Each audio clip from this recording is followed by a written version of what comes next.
pagi Bapak Ibu dan rekan-rekan semua. Bertemu kembali dalam Sapaan Gembala.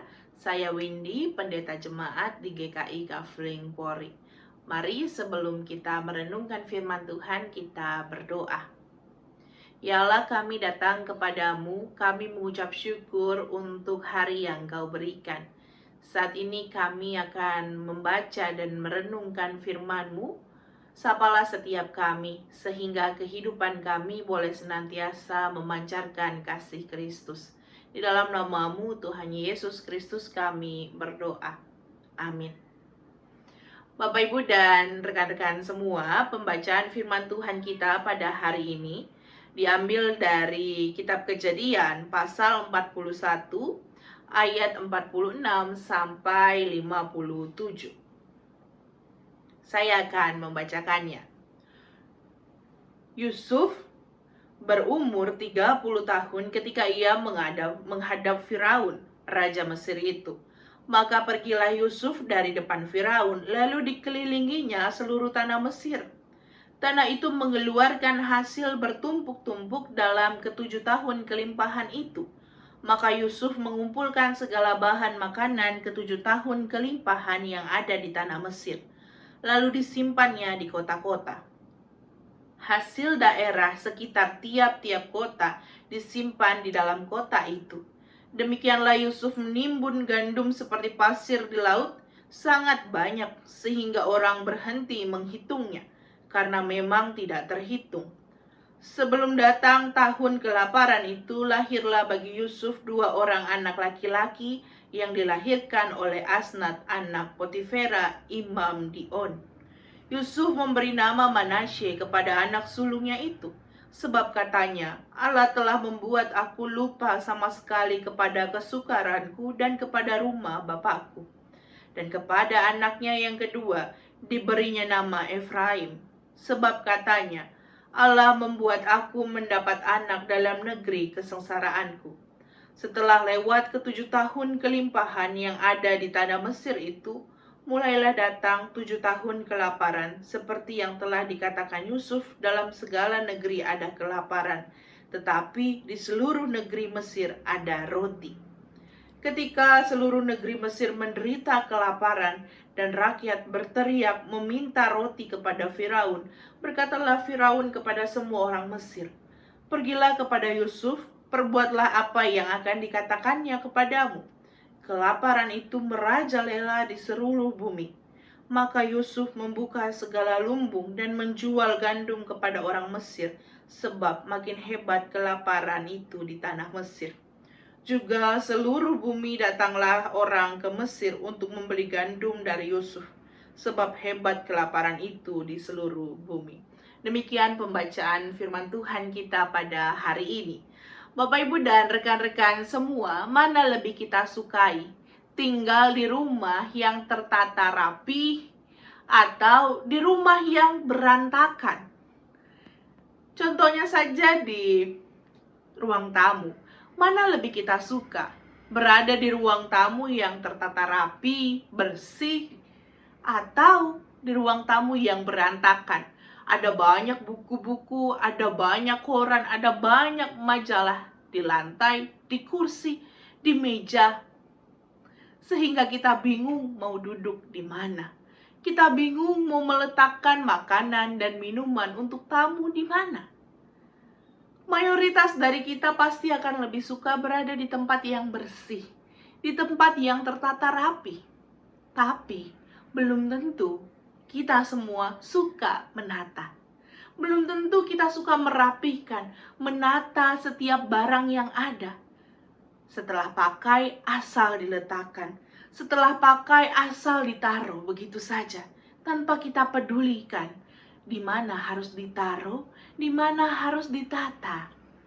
Sehingga akhirnya bingung, jalan sedikit menginjak sesuatu, jalan sedikit menyentuh sesuatu. Nah, Bapak, Ibu, dan rekan-rekan semua, kadangkala ini juga terjadi pada yang namanya berkat. Kadangkala kita suka sekali meminta berkat dari Tuhan, tapi kita lupa menata berkat yang Tuhan berikan. Kita meminta berkat kepada Tuhan untuk memberikan kita berkat. Tapi kita lupa meminta hikmat dari Tuhan untuk menata setiap berkat-berkat yang Tuhan berikan bagi keluarga kita, yang Tuhan berikan bagi diri kita. Jangan-jangan selama ini kita hanya suka berkatnya, tapi lupa menata berkatnya. Fokus pada penerimaan, lupa pada yang namanya pengeluaran. Bapak, Ibu, dan rekan-rekan semua, hari ini kita belajar dari Yusuf.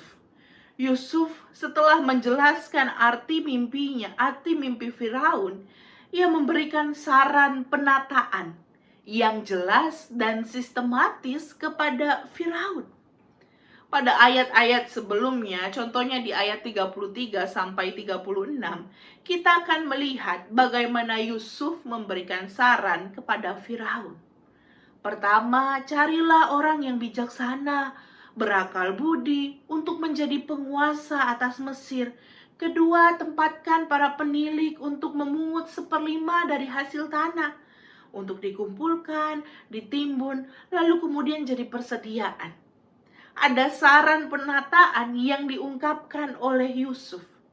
Dan saran penataan ini, Bapak Ibu semua, dipandang oleh Firaun dan semua pegawainya sebagai saran yang baik. Karena apa? Karena Alkitab mengatakan Yusuf penuh dengan Roh Allah. Yusuf memulai penataannya dalam bacaan kita hari ini dengan berkeliling. Yusuf berkeliling ke seluruh tanah Mesir. Lalu ia melihat bagaimana setiap tanah itu menghasilkan hasil gandum yang berlimpah-limpah. Ia mengumpulkan hasil tanah itu dan menyimpannya. Dan ketika terjadi kelaparan, Mesir menjadi satu-satunya tempat yang punya makanan. Mesir menjadi satu-satunya tempat yang memiliki makanan berlimpah-limpah. Bahkan Alkitab mengatakan dari seluruh negeri datang ke Mesir. Bapak, Ibu, dan rekan-rekan semua, Roh Allah yang ada pada Yusuf memampukan Yusuf untuk menata hasil tanah yang berlimpah-limpah. Bayangkan, tanpa adanya penataan, hasil yang berlimpah itu hanya akan ditumpuk secara barbar begitu, langsung ditumpuk saja tanpa adanya perhitungan yang tepat.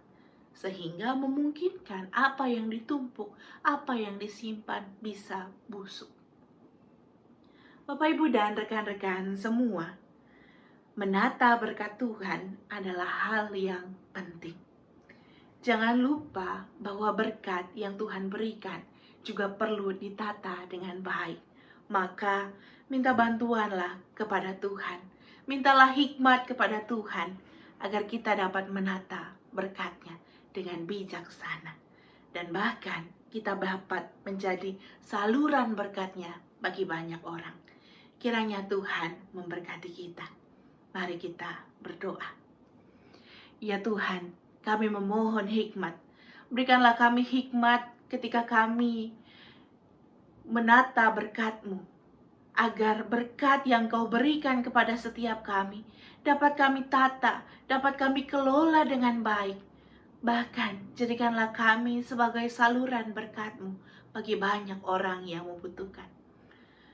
Tolonglah kehidupan kami ya Allah, agar kehidupan kami senantiasa mencerminkan bahwa Engkau ada di dalam kami, dan bahwa hidup kami juga mencerminkan kasih Tuhan setiap hari. Di dalam nama-Mu, Tuhan Yesus Kristus, kami berdoa. Amin. Sampai jumpa di sapaan gembala berikutnya. Tuhan Yesus memberkati.